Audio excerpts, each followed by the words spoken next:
Well, it's Wednesday, which means it's our first hump day. I don't know about you, but this, as a short week, feels incredibly long. So I could use some Jane Austen's Pride and Prejudice. Let's do Chapter 7. Chapter 7. Mr. Bennet's property consisted almost entirely in an estate of 2,000 a year, which, unfortunately for his daughters, was entailed in default of heirs male on a distant relation. And their mother's fortune, though ample for her situation in life, could but ill supply the deficiency of his. Her father had been an attorney in Meryton, and had left her £4,000.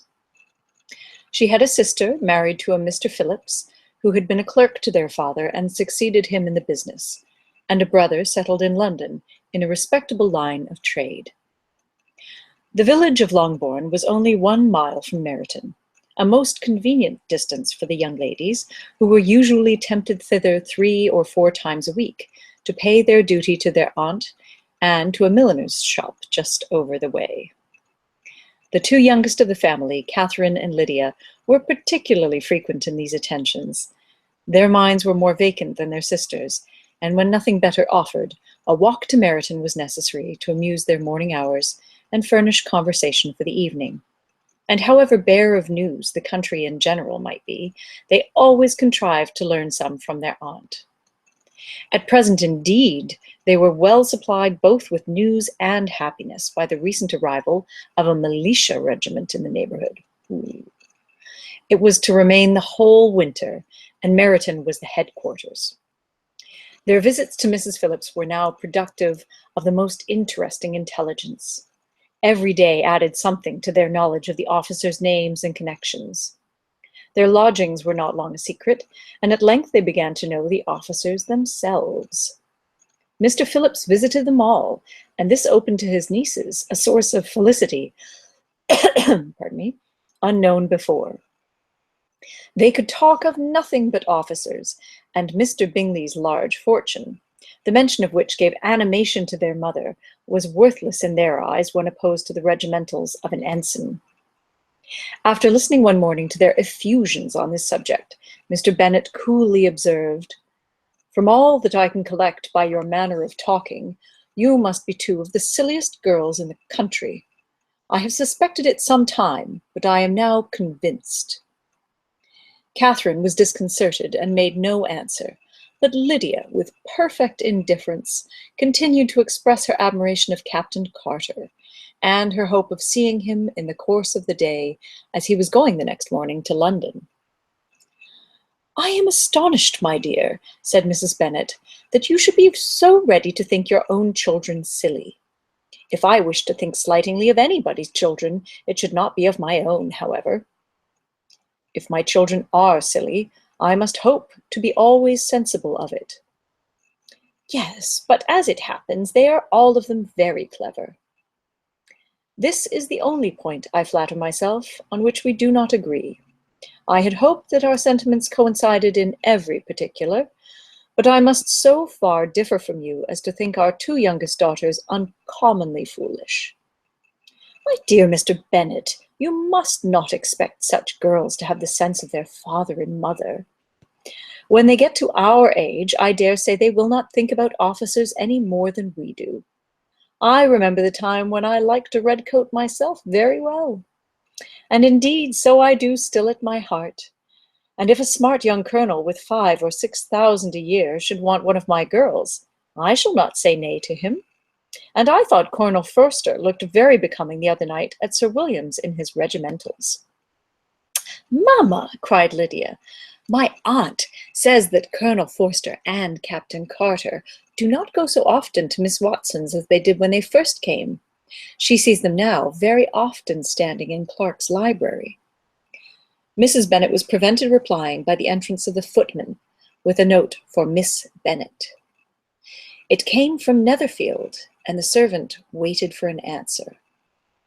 Mrs. Bennet's eyes sparkled with pleasure, and she was eagerly calling out while her daughter read, "Well, Jane, who is it from? What is it about? What does he say? Well, Jane, make haste and tell us. Make haste, my love." "It is from Miss Bingley," said Jane, and then read it aloud. "My dear friend, if you are not so compassionate as to dine today with Louisa and me, we shall be in danger of hating each other for the rest of our lives, for the whole day's tete-a-tete between two women can never end without a quarrel. Come as soon as you can on the receipt of this. My brother and the gentlemen are to dine with the officers. Yours ever, Caroline Bingley."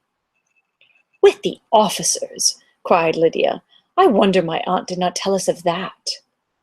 "Dining out," said Mrs. Bennet. "That is very unlucky." "Can I have the carriage?" said Jane. "No, my dear. You had better go on horseback, because it seems likely to rain, and then you must stay all night." "That would be a good scheme," said Elizabeth, "if you were sure that they would not offer to send her home." "Oh, but the gentlemen will have Mr. Bingley's chaise to go to Meryton, and the Hursts have no horses to theirs." "I had much rather go in the coach."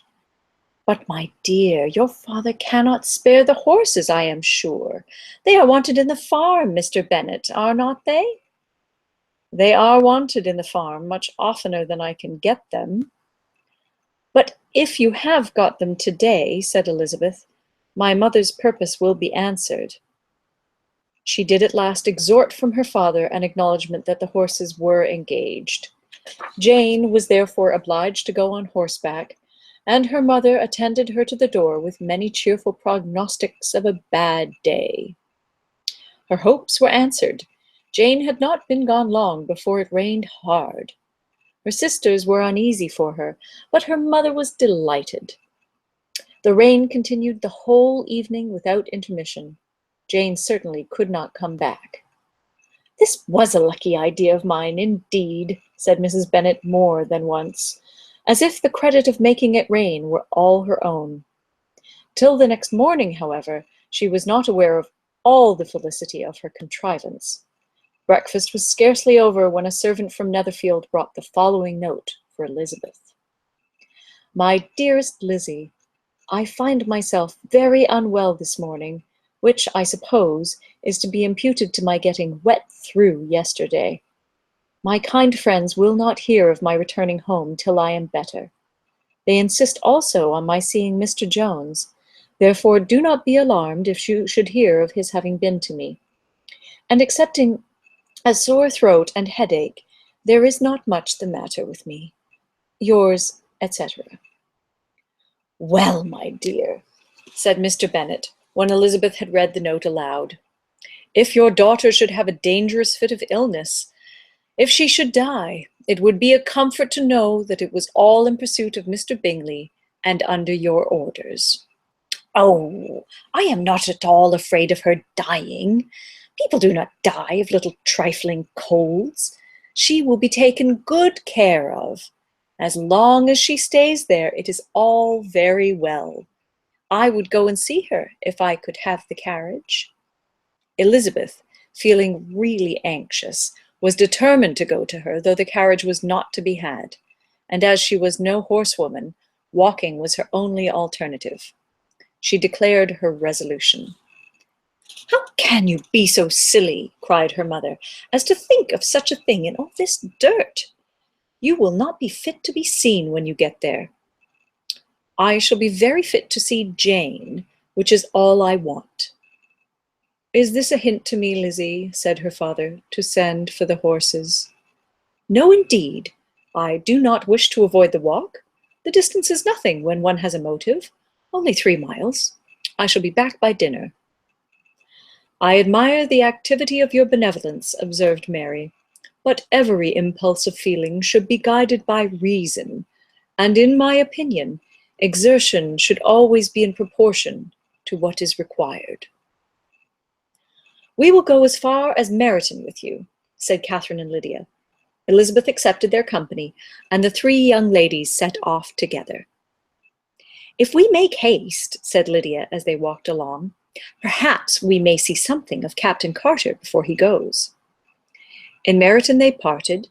The two youngest repaired to the lodgings of one of the officers' wives, and Elizabeth continued her walk alone, crossing field after field at a quick pace, jumping over stiles and springing over puddles with impatient activity, and finding herself at last within view of the house, with weary ankles, dirty stockings, and a face glowing with the warmth of exercise.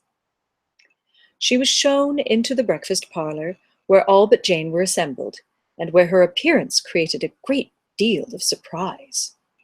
That she should have walked 3 miles so early in the day, in such dirty weather, and by herself, was almost incredible to Mrs. Hurst and Miss Bingley, and Elizabeth was convinced that they held her in contempt for it. She was received, however, very politely by them, and in their brother's manners there was something better than politeness. There was good humour and kindness. Mr. Darcy said very little, and Mr. Hurst nothing at all. The former was divided between admiration of the brilliancy which exercise had given to her complexion, and doubt as to the occasions justifying her coming so far alone. The latter was thinking only of his breakfast. Her inquiries after her sister were not very favourably answered. Miss Bennet had slept ill, and though up was very feverish, and not well enough to leave her room.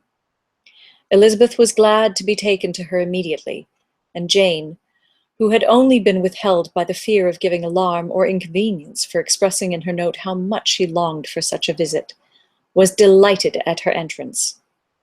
She was not equal, however, to much conversation, and when Miss Bingley left them together, could attempt little beside expressions of gratitude for the extraordinary kindness she was treated with. Elizabeth silently attended her. When breakfast was over, they were joined by the sisters, and Elizabeth began to like them herself when she saw how much affection and solicitude they showed for Jane. The apothecary came, and having examined his patient, said, as might be supposed, that she had caught a violent cold, and that they must endeavour to get the better of it, advised her to return to bed, and promised her some draughts. The advice was followed readily, for the feverish symptoms increased, and her head ached acutely. Elizabeth did not quit her room for a moment, nor were the other ladies often absent. The gentlemen being out, they had in fact nothing to do elsewhere. When the clock struck 3, Elizabeth felt that she must go, and very unwillingly said so. Miss Bingley offered her the carriage, and she only wanted a little pressing to accept it, when Jane testified such concern in parting with her, that Miss Bingley was obliged to convert the offer of the chaise into an invitation to remain at Netherfield for the present. Elizabeth most thankfully consented, and a servant was dispatched to Longbourn to acquaint the family with her stay, and bring back a supply of clothes. Thus ends Chapter 7. Poor Jane. Thank you, and I hope the rest of your week moves swiftly and smoothly.